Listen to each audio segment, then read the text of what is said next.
Why do the ruthless always rise while good men fade into silence?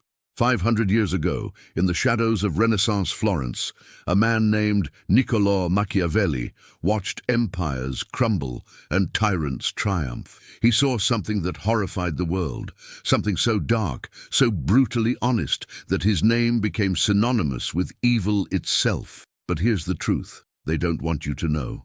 Machiavelli wasn't teaching evil. He was revealing it. He was showing you the rules that already existed, the rules that every CEO, every politician, every person in power still follows today. While you've been playing by the rules of fairness and morality, they've been playing by Machiavelli's rules. And they're winning.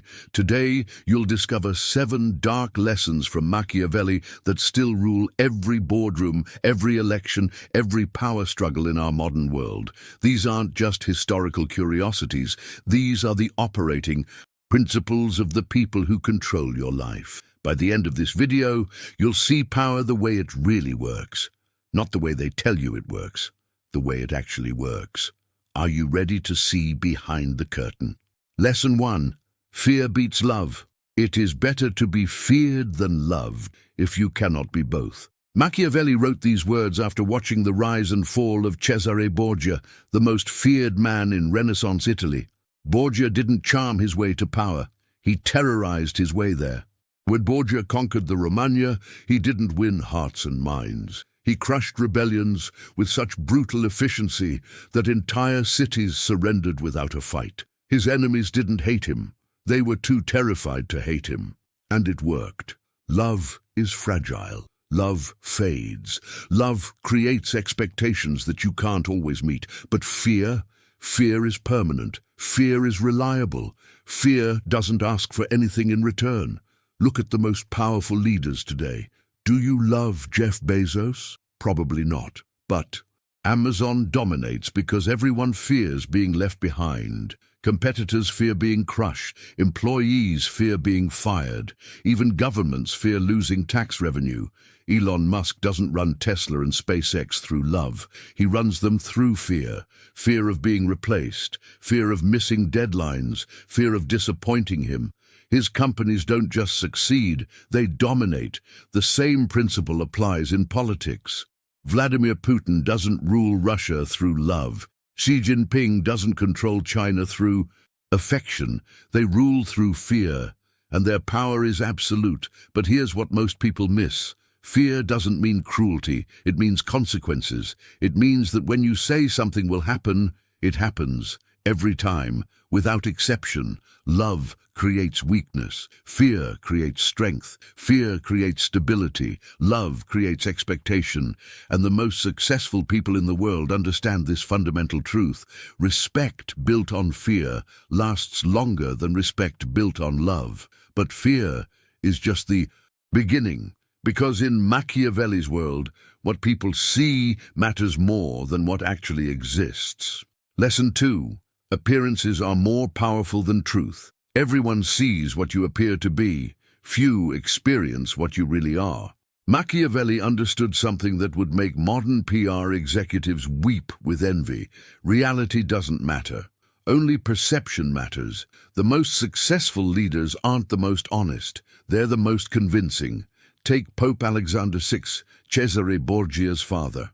History remembers him as one of the most corrupt popes who ever lived. He bought his way to the papacy. He had children. He murdered his enemies. But during his lifetime, he was seen as a spiritual leader. He mastered the art of appearing holy while being absolutely ruthless. This isn't ancient history. This is happening right now. Mark Zuckerberg testifies before Congress wearing a simple grey t-shirt, projecting the image of a humble, relatable tech founder. Meanwhile, Meta controls what billions of people see, think, and believe. The image is carefully crafted innocence. The reality is unprecedented power. Barack Obama mastered this better than any politician in modern history. His image was hope, change, and moral leadership. His reality included drone strikes, mass surveillance, and the largest expansion of executive power in decades. But the image was so powerful that he's still beloved by millions. Steve Jobs didn't just sell products, he sold the appearance of revolution. Every Apple or keynote was theater. Every product launch was designed to make you believe you were witnessing history. The reality? Many of Apple's innovations already existed, but Jobs made people believe they were seeing the future. Donald Trump understood this principle better than his critics ever gave him credit for. His image was strength, success, and winning. It didn't matter what the fact-checkers said. What mattered was what people believed, and they believed in the image. The most successful companies don't have the best products, they have the best stories. Nike doesn't sell shoes, they sell the idea of athletic achievement. Apple doesn't sell computers, they sell the idea of creative genius. Tesla doesn't sell cars, they sell the idea of saving the world. Your reputation is more valuable than your character. Your image is more powerful than your actions. Your story is more important than your truth. This is why politicians spend more money on ads than policies. Why CEOs spend more time on investor calls than actually running companies. Why influencers spend more time curating their feed than living their lives. Appearance is reality, and reality is whatever people believe it to be. But maintaining appearances requires eliminating threats. And Machiavelli had very specific ideas about how to deal with enemies. Lesson 3. Crush your rivals completely. Men judge generally more by the eye than by the hand, for everyone can see and few can feel. Everyone sees what you appear to be, few really know what you are. Wait, that's not the right quote. Let me give you the real lesson 3. Upon this, one has to remark that men ought either to be well treated or crushed, because they can avenge themselves of lighter injuries, of more serious ones they cannot. In December 1502, Cesare Borgia faced a conspiracy. His own commanders had turned against him. Lesser men would have tried negotiation, compromise, forgiveness. Borgia invited them to a peace conference in Senegalia. They came expecting reconciliation. Instead, they found execution. All of them, every single conspirator, crushed completely. The message was clear.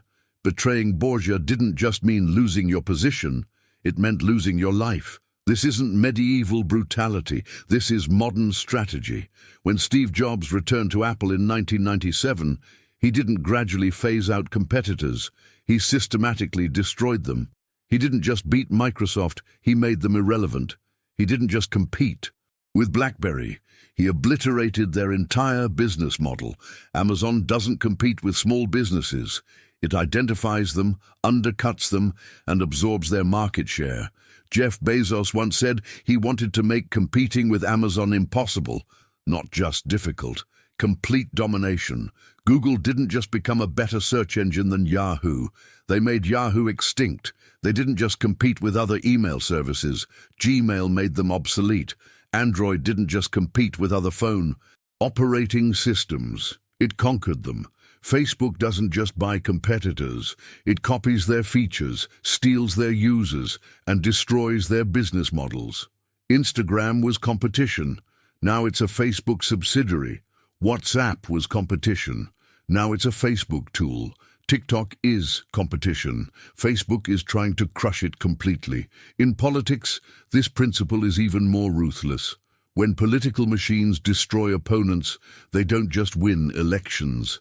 They end careers. They make sure their enemies never recover. Half measures create enemies. Complete victory creates peace. If you injure someone, they remember. If you destroy someone, they can't retaliate. This doesn't mean being needlessly cruel. It means understanding that mercy to your enemies is cruelty to yourself. Your competitors aren't your friends. Your rivals aren't going to respect your fairness. Your enemies aren't going to appreciate your restraint. They're going to wait for weakness. They're going to plan their revenge. They're going to strike when you least expect it, unless you crush them first. But crushing enemies is just one form of power.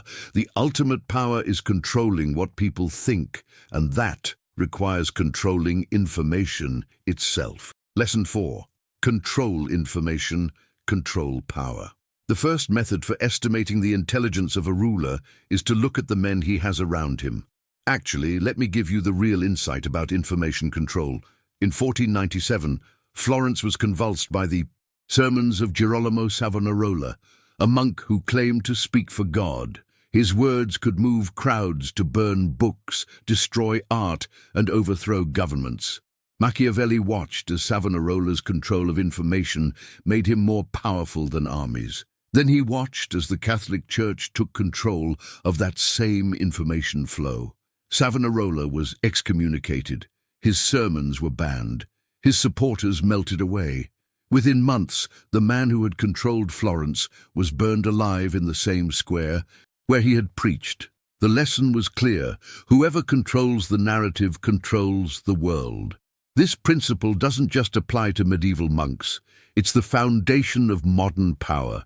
Google doesn't just organize information, it decides what information you see.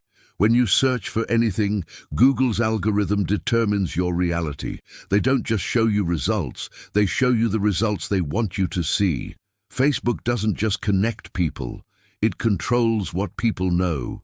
The algorithm decides which news you read, which opinions you encounter, which reality you inhabit. Mark Zuckerberg has more control over human consciousness than any dictator in history. TikTok isn't just entertainment, it's information warfare. The Chinese Communist Party doesn't need to invade America when they can control what American teenagers think about. Every viral dance, every trending topic, every algorithm tweak shapes public opinion. Traditional media isn't just biased, it's weaponized. CNN, Fox News, MSNBC, they don't report reality, they create reality. They decide which stories matter, which facts are important, which narratives dominate. The most powerful people in the world don't control armies. They control algorithms. Jeff Bezos didn't buy the Washington Post as an investment. He bought it as a weapon. Elon Musk didn't buy Twitter for profit. He bought it for power. These aren't business decisions. They're strategic moves in the information war. Every dictator in history understood this principle. Hitler controlled German media, Stalin controlled Soviet information, Mao controlled Chinese thought. But modern information control is more sophisticated. It doesn't ban opposing views, it buries them. It doesn't censor dissent, it drowns it in noise. It doesn't silence enemies, it makes them invisible. When you control what people see, you control what they think. When you control what they think, you control what they do. When you control what they do, you control everything. This is why the first thing every successful leader does is build a media strategy. This is why every major corporation has a PR department. This is why every politician hires spin doctors. Truth doesn't matter. The narrative matters. Facts don't matter. The story matters. Reality doesn't matter, perception matters, and the person who controls information controls perception. But controlling information is just one way to maintain power. The deeper strategy is creating loyalty that doesn't depend on choice. Lesson 5. Loyalty is manufactured, not earned. Since love and fear can hardly exist together, if we must choose between them, it is far safer to be feared than loved. Wait. That's lesson 1 again. Let me give you the real insight about manufactured loyalty. The Medici family didn't just rule Florence through fear or information control. They created a system where opposing them became impossible. They didn't just loan money to their allies. They made their allies completely dependent on them. If you wanted to build a palace, you needed Medici financing. If you wanted to trade internationally, you needed Medici connections.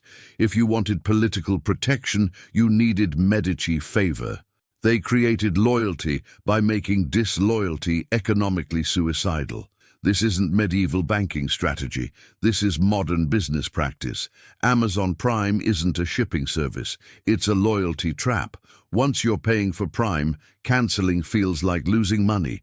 You're not just buying from Amazon. You're locked into the Amazon ecosystem. Prime Video, Prime Music, Prime Gaming. Each service makes leaving more expensive.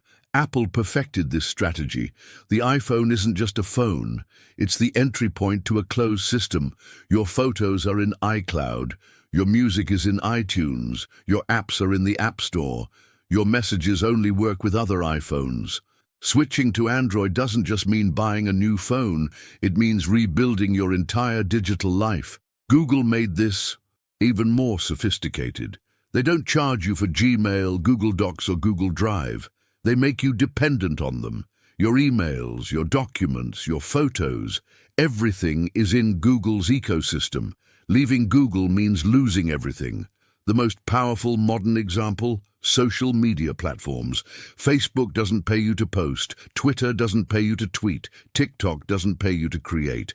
But once you've built an audience, leaving means starting over. Your followers, your content, your digital identity, it's all trapped in their system. This is why businesses offer free trials that automatically convert to paid subscriptions. This is why credit card companies offer rewards that expire if you cancel. This is why subscription services make canceling deliberately difficult. They're not earning your loyalty, they're manufacturing your dependence. Professional relationships work the same way.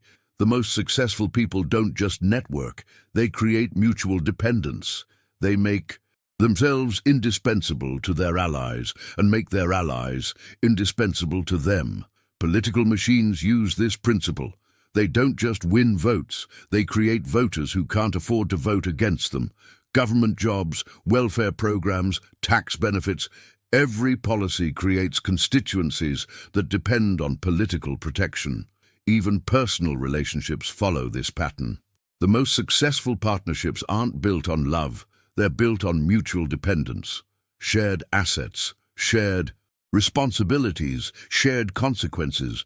True loyalty isn't emotional, it's economic. Real commitment isn't romantic, it's strategic.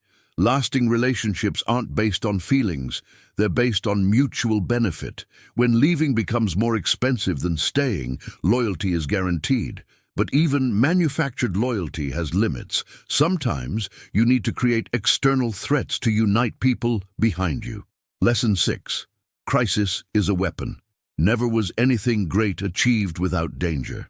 In 1494, Ludovico Sforza faced a problem. His rule over Milan was unstable, his people were restless, his nobles were plotting, so he invited the French to invade Italy. This wasn't madness, this was genius. The French invasion created an external threat that forced Sforza's enemies to rally behind him. Internal conflicts became irrelevant when facing foreign conquest. His weakness became strength because crisis demanded unity. Machiavelli watched this strategy play out across Italy.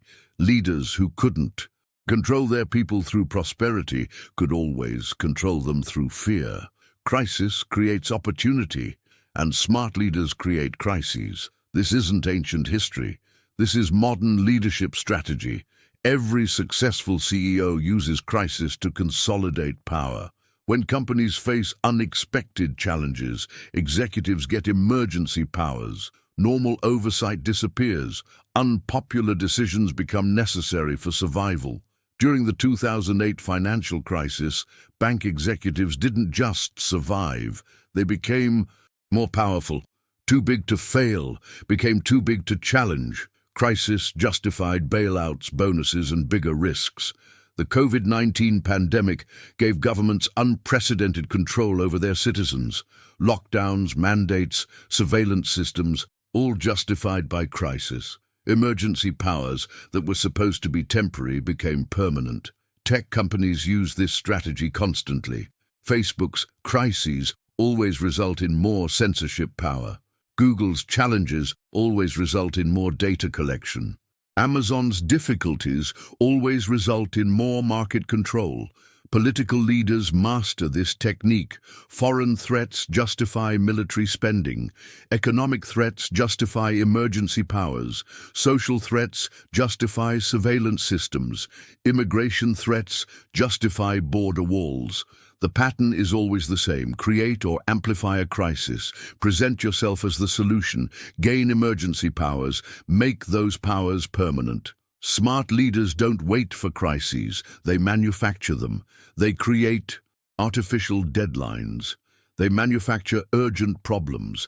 They amplify minor threats into existential dangers.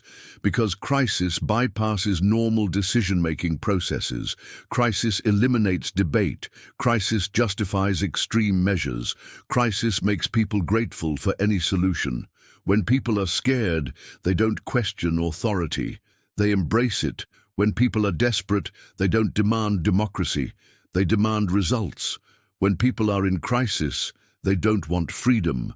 They want protection.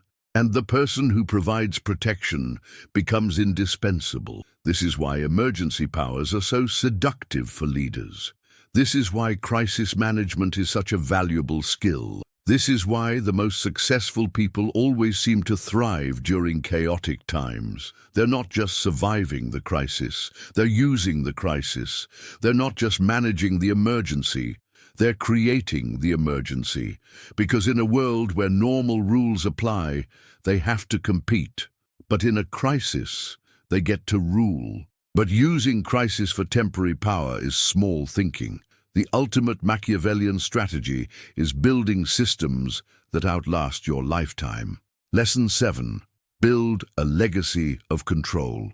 Since it is difficult to join them together, it is safer to be feared than to be loved when one of the two must be lacking. No, that's still about fear. Let me give you the real final lesson.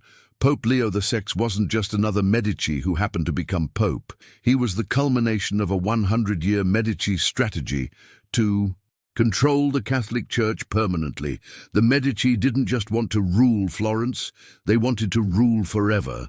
So they built systems, they created institutions, they established processes that would continue their power long after their deaths.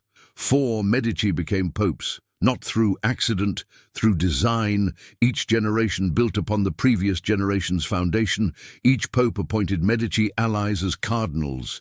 Each cardinal influenced the next papal election. The system perpetuated itself. This is the ultimate Machiavellian strategy, building power structures that outlast your mortality. Modern examples are everywhere, but they're more sophisticated than medieval politics. Bill Gates didn't just get rich from Microsoft. He built the Gates Foundation, a system that will influence global health policy for generations. His ideas about vaccines, population control, and agricultural policy will shape the world long after his death. The foundation isn't charity, it's institutional power that never faces elections, never requires public approval, and never expires. Elon Musk isn't just building companies, he's building the infrastructure of the future. SpaceX will control space travel, Tesla will define transportation, Neuralink will interface with human consciousness, Starlink will control global internet access. These aren't businesses, they're permanent systems of control. The Rockefeller Foundation, established in 1913, still influences global policy. Today, Standard Oil was broken up, but the Rockefeller influence continues through foundations, universities, and think tanks. The Federal Reserve System, established in 1913, gives private banks control over America's monetary policy. The system has survived wars, depressions, and political upheavals because it's institutionalized power. Universities are legacy systems of control. Harvard, Yale, Princeton, they don't just educate students, they create ruling classes. They establish networks that last lifetimes. They perpetuate ideologies across generations. The most successful families don't just accumulate wealth, they build dynasties. The Rothschilds, the Kochs, the Waltons, their power isn't just personal, it's systematic. Tech platforms represent the most sophisticated version of this strategy. Facebook, Google, Amazon, they're not just companies, they're infrastructural systems.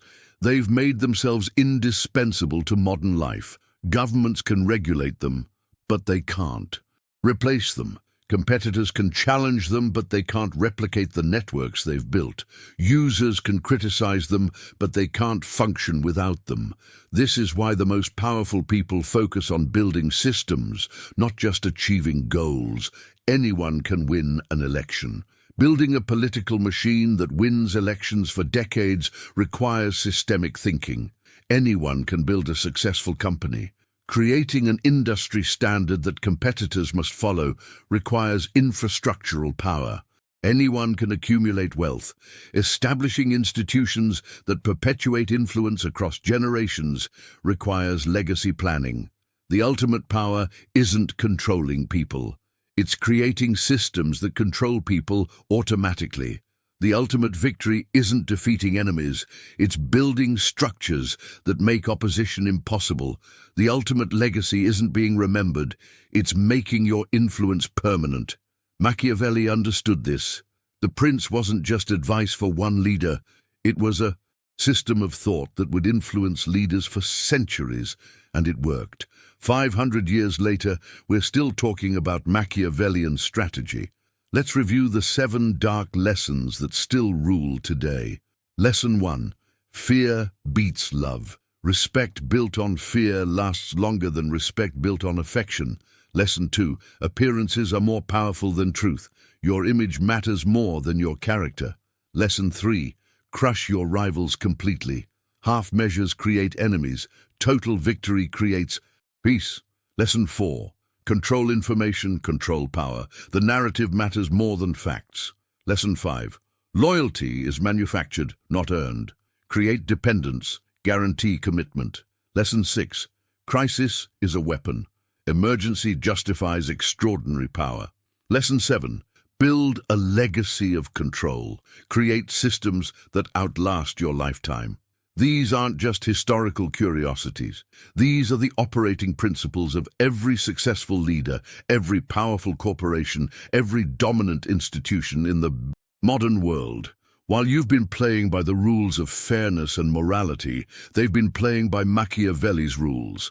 Now you have a choice. You can pretend these lessons don't exist. You can continue believing that good intentions and hard work are enough. You can keep wondering why others succeed while you struggle, or you can accept reality. You can understand how power actually works. You can learn the rules that actually matter. You can start playing the game that's actually being played. Here are 3 questions I want you to consider. Which of these 7 lessons shocked you the most? Which one explains something you've witnessed but couldn't understand? Which one are you already seeing in your own life? Leave your answers in the comments.